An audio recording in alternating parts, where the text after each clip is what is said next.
Ghosts of the Tower of London, The Princes in the Tower. They're probably one of the most infamous unsolved murder mysteries of all time.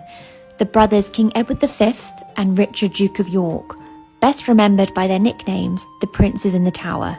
Much has been guessed at, concluded, revised, and looked at again for almost every single aspect of their death, and yet there still hasn't been a conclusion. I must preface this video though by saying I'm indeed no expert on the brothers.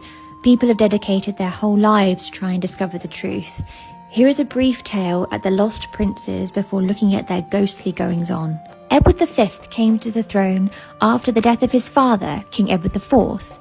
The young king's uncle, Richard Duke of Gloucester, was named as protector of the young king until out of his minority. King Edward made his way from Ludlow to the Tower of London, where he was joined by his brother Richard, Duke of York.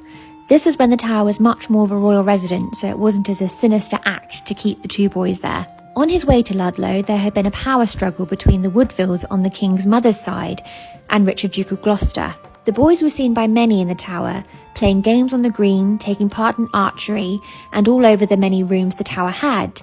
They were told they were there to prep for Edward's coronation. On the outside world, there were sermons being preached that King Edward wasn't the true king, as his father had never been truly married to his mother, Elizabeth Woodville.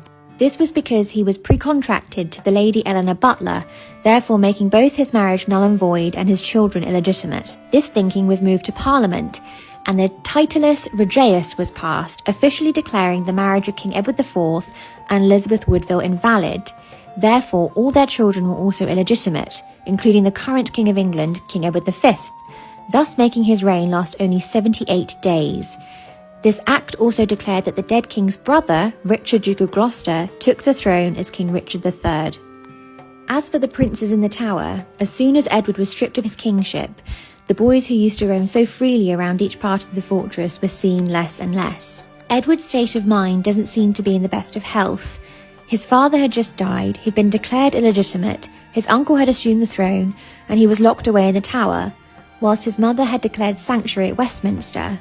The poor boy's physician said the former king prepared himself for death every day, as he was filled with foreboding. As the weeks went by, their freedom became less and less, and were only seen looking through the windows of the Bloody Tower, or the Garden Tower as it was then known. Soon, they were removed to the White Tower, an ominous sign, as this was where royalty would be held captive.